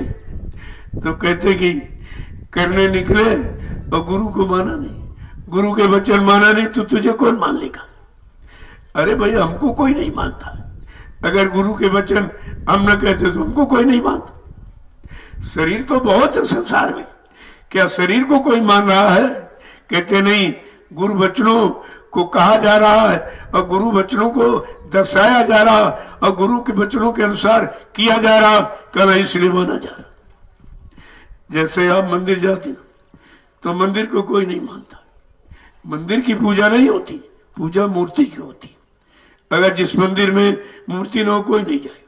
चाहे करोड़ों रुपए का मंदिर बना दो, मंदिर की पूजा कोई नहीं करेगा। इसलिए ये मंदिर शरीर है, इसकी पूजा नहीं है अगर इसमें गुरु मुहूर्त नहीं है। गुरु मुहूर्त को धारण नहीं किया, गुरु वचनों को नहीं पकड़ा तो उसकी कोई मान्यता नहीं होती। आगे क्या कह रहे हैं समझा कि फिक्र नहीं जीव को अपनी, अब पड़ेगा नरक में जलना। फिक्र नहीं जीव को अपनी पड़ेगा, फिक्र नहीं जीव को अपनी पड़ेगा नरक में जलना।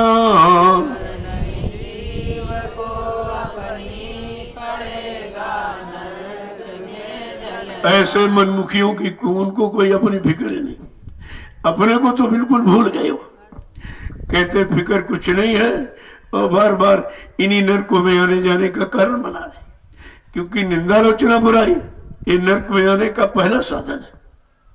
ये पहला साधन नरकों में आने का। जिनकी जिनकी निंदा बुराई आपने की है, उसे निंदा बुराई के लिए आपको इन योनियों में जन्म लेकर के उसका भुगतान करना पड़ेगा। आगे क्या कह रहे हैं कि समझ कर धार लो मन में, कहे सत गुरु जी निज बचना।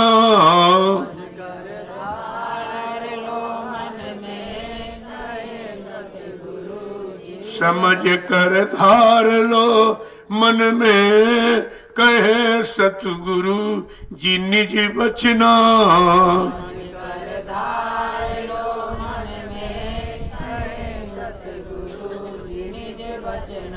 मिली नर दे ये तुमको, बना लो काम कुछ अपना।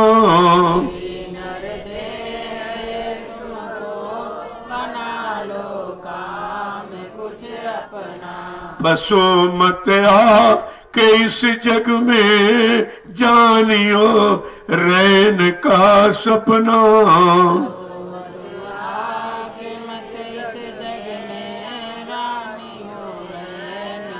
क्या समझा के कह रहे हैं कि सतगुरु दयाल के निज वचन, निज माने अपना अनुभव, जो जो अपना अनुभव किया कारण निज वचन है उनके, और निज वचन है अपने निज भक्तों के लिए, दूसरों के लिए नहीं, निज भक्तों के। निज भक्त कौन है? जो उनकी भक्ति करता, उनके वचनों को मानता, उनके आदेश का पालन करता है, वो उनका निज भक्त है। उन्हीं निज भक्तों के लिए ये निजी वचन उच्चारण कर रहे हैं कि समझ लो और धारण कर लो तो तुम्हारा कल्याण संभव हो जाएगा। लेकिन अगर वचनों को नहीं माना और गुरु वचन धारण नहीं किया तो फिर बनने का तो कोई प्रश्न नहीं उठता, बिगड़ना ही बिगड़ना है। इसलिए कह रहे हैं कि संसार में मत फंसो।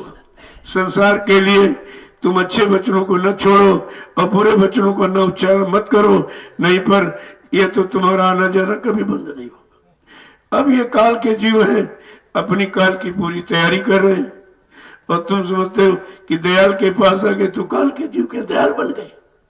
क्या आने से दयाल का जीव बन जाएगा? जब तक दयाल की करनी नहीं, यानी मतलब करेगा, वचनों के अनुसार नहीं चलेगा, वो काल का जीव ही चाहे जितने दिन तक दयाल के यहां पड़ा रहे, कभी जीव दयाल का नहीं बन सकता। जय गुरुदेव, जय गुरुदेव, जय गुरुदेव, जय गुरुदेव। नाम किसका? जय गुरुदेव। नाम किसका? प्रभु का प्यारा नाम। अब आप लोग खड़े हो जाइए जरा। अभी खड़ा होना तक तो नहीं मालूम है करेंगे क्या, चलेंगे कब, पहुंचेंगे कब, जब खड़े नहीं हो पाए। देखो यही बात है समझदारी की। अभी ये बाहर का नहीं शरीर में आता, जो शरीर का ये बाहर का काम अभी नहीं समझ में आया तो जीवात्मा अंदर में तो अंदर वाला कैसे समझ में आया? शरीर वाला रोज करते हो, रोज कराया जाता और समझ में नहीं आया। तो भी वो अंदर वाले तो वहां पहुंचे नहीं हो। उसकी तो की तरफ अभी ध्यान है, गौर ख्याल कहाँ आपका, अभी तो बाहर का है। इसीलिए बाहर में आपको सेवा में लगा दिया कि चलो अंदर नहीं तो बाहर ही करो। बाहर करोगे, बाहर से लोग आएंगे, वो तुम तो बाहर का कर रहे हो, लेकिन वो तुम्हारे इस बाहर के काम में बैठ करके अपने अंदर का काम करेंगे। देखिए, समझ देखिए, आप ये बाहर में मकान बना रहे हैं, लेकिन जो आएंगे वो यहाँ बैठ के भजन करेंगे, सेवा करेंगे, वो अंदर का काम करेंगे, आप बाहर का काम करते हैं। तो जब तुमने बाहर का काम किया है तो ये समझ लो, ये बाहर का काम बाहर के लिए अंदर के लिए भी है, क्योंकि शरीर बाहर में है, इसे शरीर को बैठाने के लिए बाहर ये व्यवस्था बना दी गई, लेकिन शरीर जब इसमें बैठेगा तो काम तो अंदर का करेगा। दोनों चीजें समझ में आ जाएगी, अंदर और बाहर क्या है। तो ऐसे थोड़ी किसी काम का निर्माण शुरू हो जाता है। ऐसे तो हिंदुस्तान में कितने करोड़ों मकान बने थे, इसको यहाँ बनाने की जरूरत। और इससे बड़ी बड़ी ऊंची ऊंची बिल्डिंगें 15-15, 20-20 मंजिले की बनी है, लेकिन उनमें ये काम नहीं होगा, ये काम उनमें नहीं हो सकता जो इसमें ये काम। वहां कोई, पहली बात तो कोई जाएगा नहीं, क्योंकि वो बगैर पैसे उसमें रह नहीं सकते, तो वहां कोई जाएगा नहीं। और यहाँ कोई पैसा नहीं, कोई किराया नहीं, यहाँ आएंगे तो बैठ के भजन करेंगे। इस बाहर की इमारत में अपना अंदर का काम करेंगे, सेवा करेंगे, भजन करेंगे, अंदर का काम होगा। तो तुम बाहर तक सीमित मत रहो कि तुम बनवा रहे हो और लगे हो, तुम ही अभी नहीं समझ पाए हो कि हम बाहर के लिए बना रहे हैं कि अंदर। बाहर तो तुम्हारा घर में तुम्हारा मकान बना, उसकी बनाने की जरूरत थी। लोग कहते नहीं भाई, अरे भाई बहुत मथुरा में बना है, यहाँ बनाने की क्या जरूरत। तो हमको जरूरत और न जरूरत तुम समझते ही काम। अगर यही समझते हो तो तुम कहते नहीं। वहां तुमने क्या अपनी जरूरत समझी कभी? वहां बैठकर कितने लोगों ने भजन किया, कितने लोगों ने सेवा की, और सेवा का भजन का असर कितने लोगों में हुआ, ये भी तो आप समझ लीजिए। तो ऐसा नहीं होता, कोई कार्य अनर्गल नहीं होता, अनर्गल कोई काम नहीं किया जाता। कोई न कोई उसमें राज और रहस्य और लाभ देने दिलाने वाला जरूर होता है। अब यह है, कोई न कोई लेने वाला आ जाएगा, वो तो लाभ ले लेगा, वो लाभ लेगा, क्योंकि ये भूमि वो भूमि नहीं है जो तुम सब जगह दिमाग दौड़ा रहे हो। ये 88,000 ऋषियों की तपोभूमि, ये बात क्यों भूलते हो? ये दिमाग से आपको निकालना नहीं चाहिए। इतनी पवित्र भूमि कहीं नहीं है, और जब पवित्र भूमि नहीं है तो पवित्रता और चरित्रता और निर्मलता तुम्हारे में कैसे आ सकेगी? जमीन का भी असर होता है, ऐसा नहीं, उसका भी असर होता है। जब घर में रहते हो तो घर जैसे काम करते हो, यहाँ आए हो तो यहाँ जैसे करते हो। घर जहाँ बना वो भी तो जमीन पर बना, और ये भी जमीन पर है, लेकिन अंतर देखिए आप कितना है, कितना अंतर है। तो जब समझ आ जाएगी, और समझ बचनों से आएगी, और सत्संग तुम सुनते नहीं हो, सत्संग शुरू होगा तो इधर उधर कहते रहे तो बहुत सुना है, कहते बहुत सुना है, हमने कुछ नहीं सुना है। बहुत नहीं, कुछ भी नहीं सुना। अगर सुना होता तो तुम्हारे अंदर कुछ भी तो असर उसका होता, और सुना होता तो ये बार बार सुनाने की क्या जरूरत थी? सुना नहीं तभी तो, जब तक बच्चा पाठ कंठस्थ नहीं कर लेता, बार बार उसको सुनाया जाता, बार बार का इसको बार बार पढ़ो, बार बार, और जब तक पढ़ो जब तक याद न हो। ये कागज वाला जब तक इसमें ना आ जाए तब तक पढ़ते रहो, जब इसमें आ जाएगा तो कागज का काम खत्म हो जाएगा। बाहर का काम जब ही खत्म होगा जब अंदर का काम शुरू हो जाएगा। इतनी बात अभी समझ में तो आई नहीं कि भाई क्यों बनाया जा रहा है, इसका मतलब क्या है, और किस काम के लिए बनाया जा रहा। अगर मकानों से काम हो जाए तो मकान तो बहुत हिंदुस्तान में बने, लेकिन उन मकानों में ये काम नहीं है, और उन मकानों में ये श्रद्धा सेवा भाव भी नहीं था। कितने लाख लोगों ने यहाँ मिट्टी डाली, क्या किसी मकान बनाने में ये काम किसी ने किया? किसी ने, और किया होगा तो मजदूरों ने किया, मजदूरी लेकर। उनका भी भाव उसमें सेवा भाव नहीं था, अपना स्वार्थ भाव कि पैसे मिलेंगे चलो मिट्टी डालो या मकान बना दो। लेकिन यहाँ तो ऐसा कोई भाव किसी में नहीं। देखिए इन प्रेमियों की श्रद्धा, इनका सेवा भाव देखिए। तो ऐसा नहीं ये जमीन और सबको बराबर कह रहे हो, ये मकान वो मकान से बराबर हो जाएंगे। पहले समझो तो इसको, जब समझ लोगे तुम अपना भी काम कर लोगे और दूसरों का भी काम करा दो। जब दूसरों का करा दोगे ये तुम्हारा परमार्थ हो जाएगा और तुम्हारा अपना भी काम हो गया। यानी स्वार्थ और परमार्थ तुम्हारे दोनों बन गए केवल समझदारी से। अगर समझ नहीं तो स्वार्थ परमार्थ तो दोनों नहीं बन पाओगे। मथुरा में भी तो आपने इमारत बनाई है, मिट्टी डाली है, लेकिन परमार्थ का भाव खत्म हो गया, क्योंकि वो भाव न वहां रहा और न उस भाव से लोग वहां गए थे। आदेश पालन है तो केवल यानी अंधानुकरण नहीं, ब्लाइंड सपोर्टर नहीं बनना। आपको आदेश में भी आपको आदेश, निर्देश और संदेश तीनों चीजें समझनी चाहिए। ये संदेश किसके लिए हो रहा? कहा जब अपने लिए निजी आदेश मानोगे, संदेश अपने लिए निजी आदेश मानो, और निजी आदेश जब मान लोगे तो तुम्हारा उद्देश्य निकल जाएगा। उद्देश्य कैसे निकलता है? अक्सर लोग कहते भाई तुम्हारा क्या उद्देश्य है? तुमने कहा इतनी जल्दी उद्देश्य बताया जा सकता है? जब तक आप संदेश नहीं सुनोगे, उस संदेश को अपने लिए निजी आदेश नहीं मानोगे, तब तक तुम्हारा उद्देश्य नहीं निकल सकता है।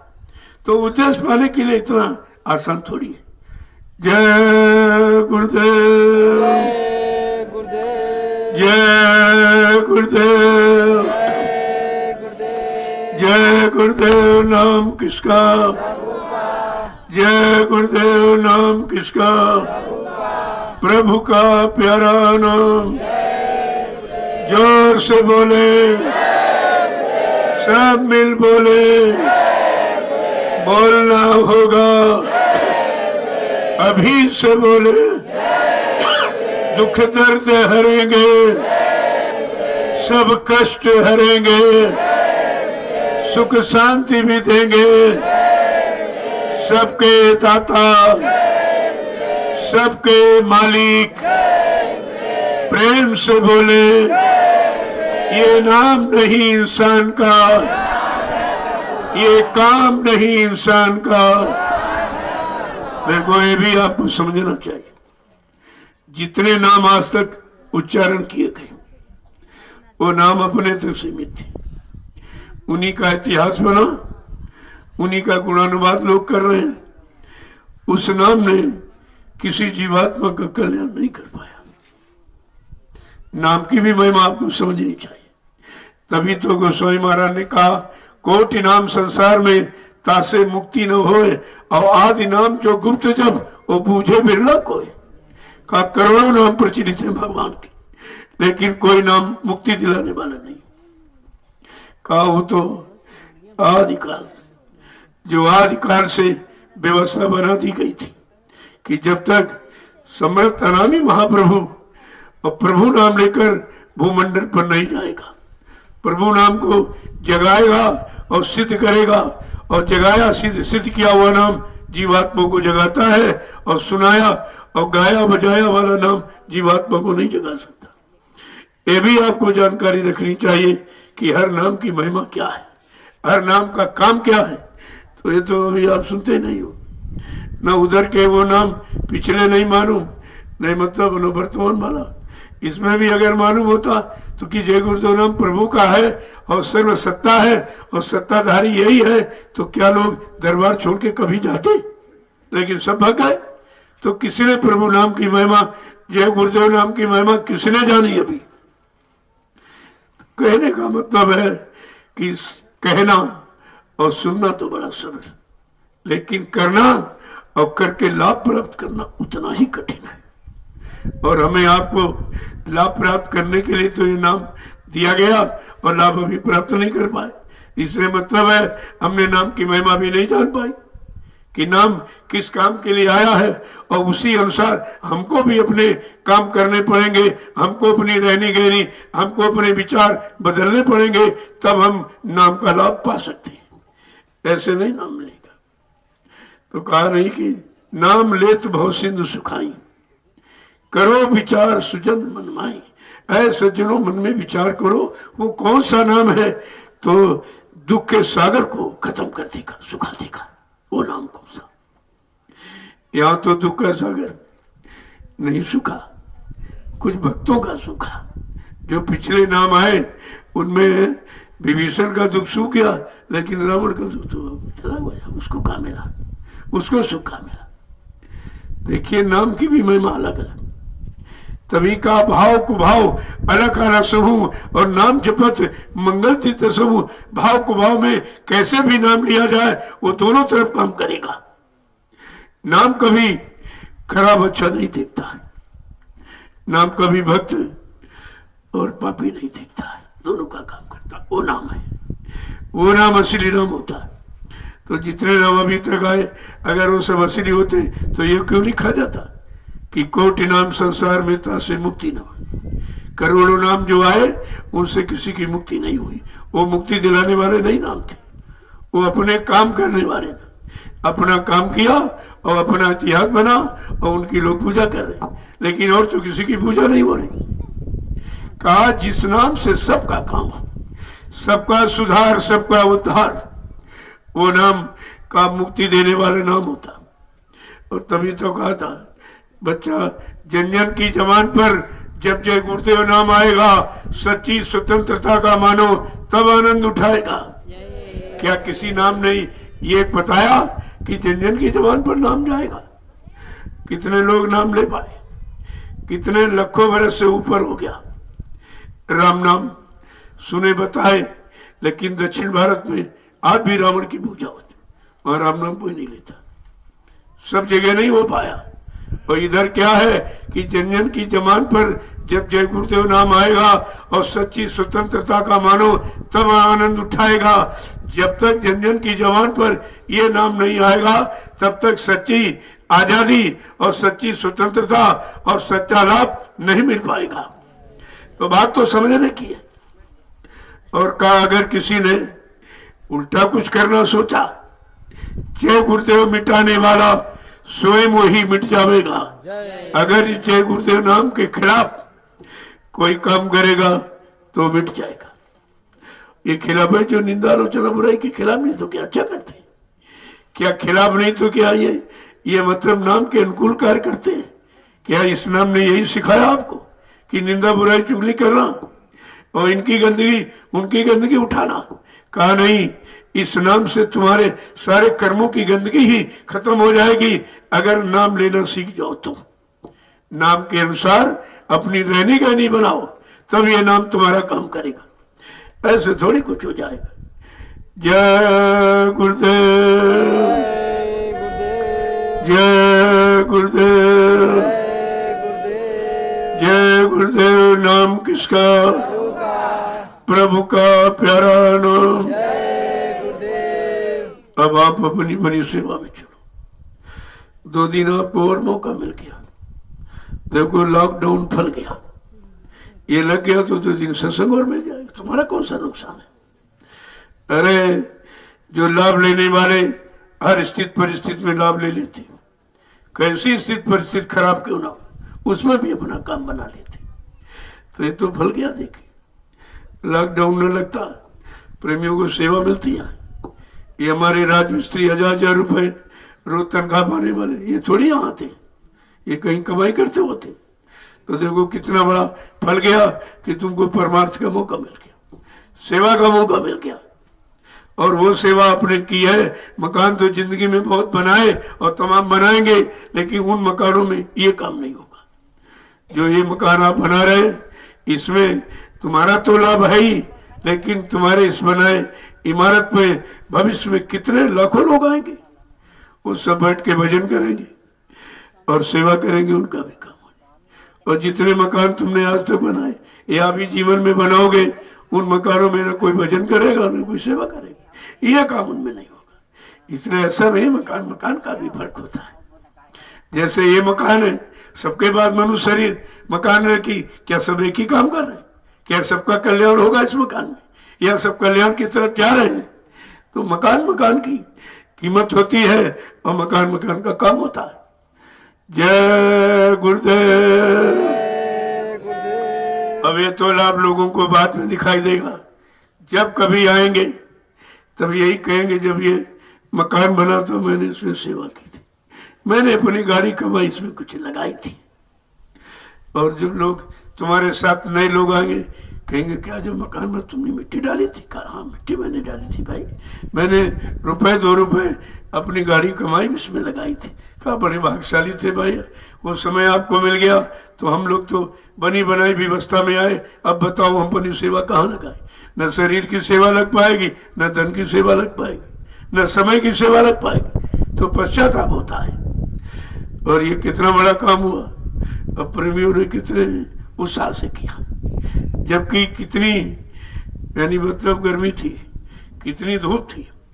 मैंने धूप का इनकी सेवा अलग रखी कि दोपहर में 5 डलिया, कहा ये 5 डलिया दोपहर में डालेगी, और उसका महत्व अलग है, सुबह शाम का अलग है, उसका अलग। तो लोगों ने कितना काम किया, कितनी मेहनत की है, वो मेहनत इनकी सराहनीय है और सामने सबके है।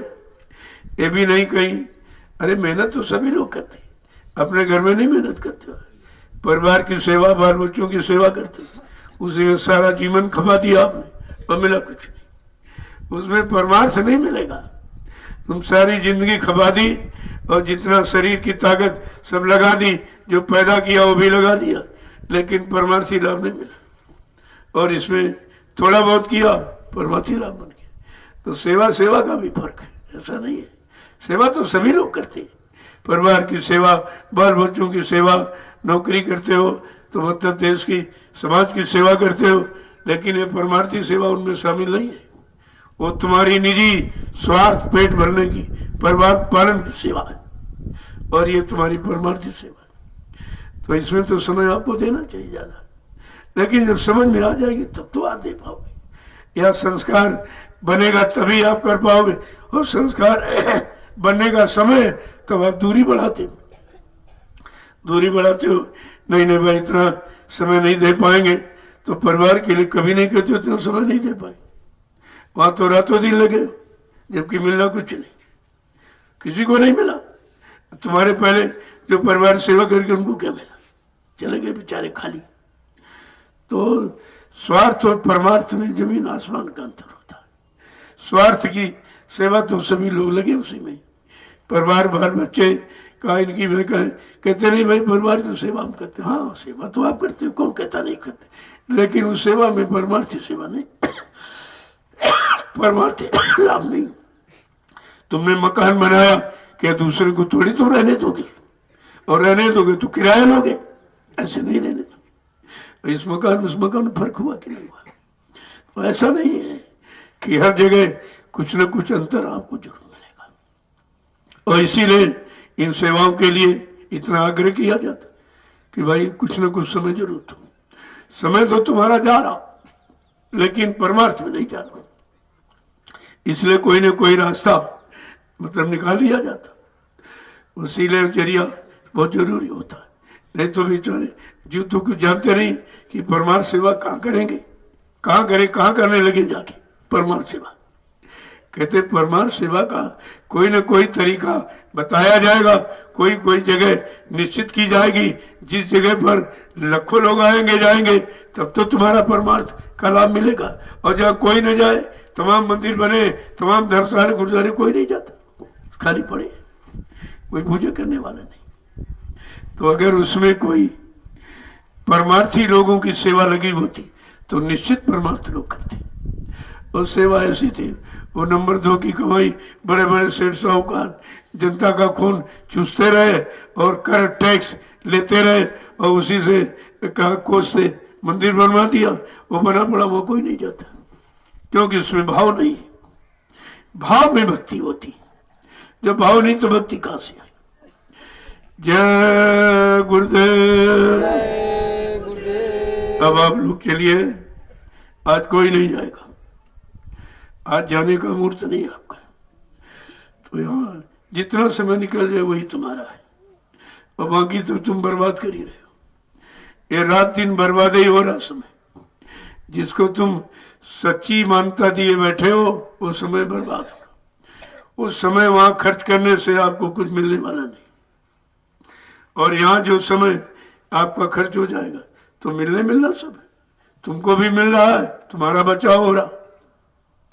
अरे कैसी कैसी बीमारियां आ जाती, उससे आपको बचा लिया गया।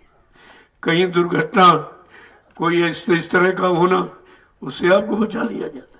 जब कोई रोक टोक की जाती है तो निश्चित को दिखाई दे रहा कि कुछ नुकसान होने वाला, तो आपको रोक दिया जाता है, थोड़ा रुक जाइए, कल चले जाना आप।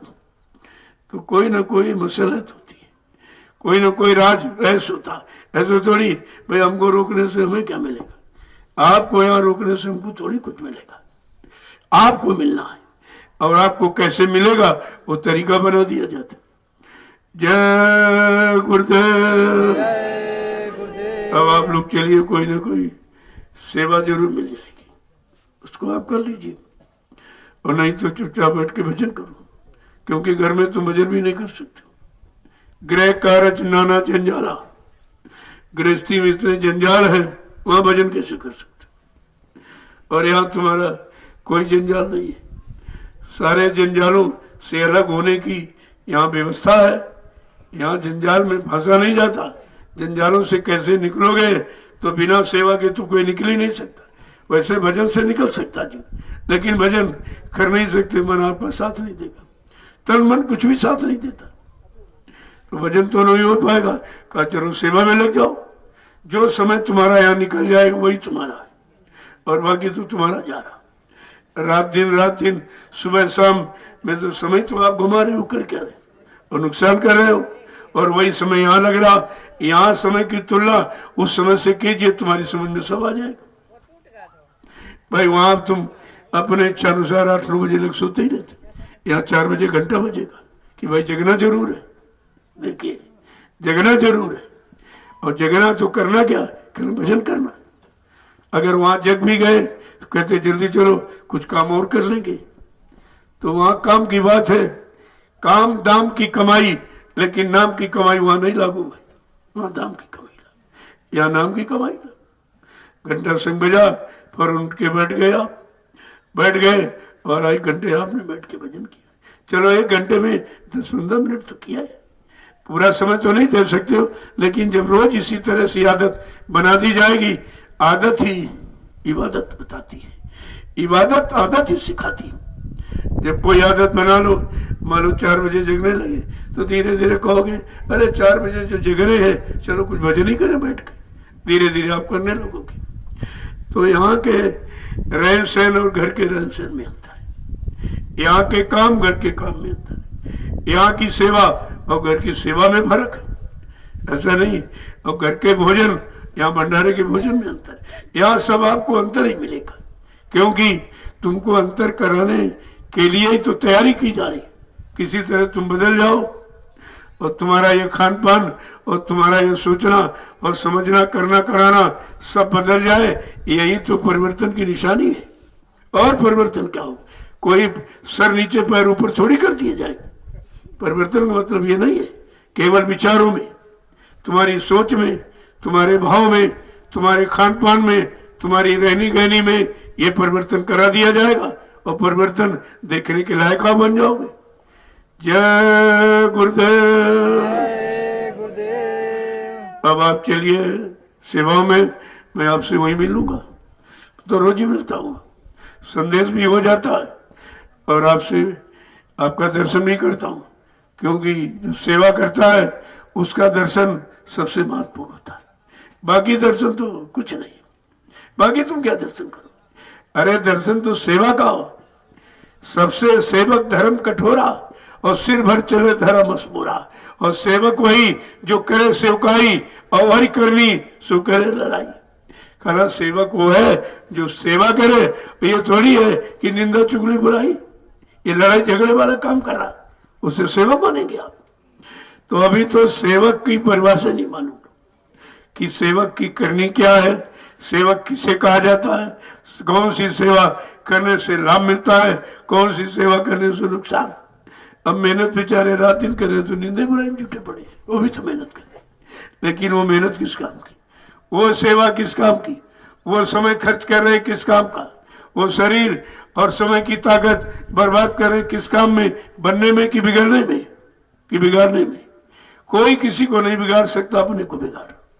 अपनी आदत, पहले जब मन खराब करोगे तब किसी की बुराई कर पाओगे। सबसे पहले तो मन ही खराब कर दिया, तब तुम बुराई की और मन खराब किया, उसकी सजा अलग, और बुराई करोगे उसकी सजा अलग। तब सजे सजा तो तैयार किया। जय गुरुदेव, जय गुरुदेव, जय गुरुदेव। नाम किसका?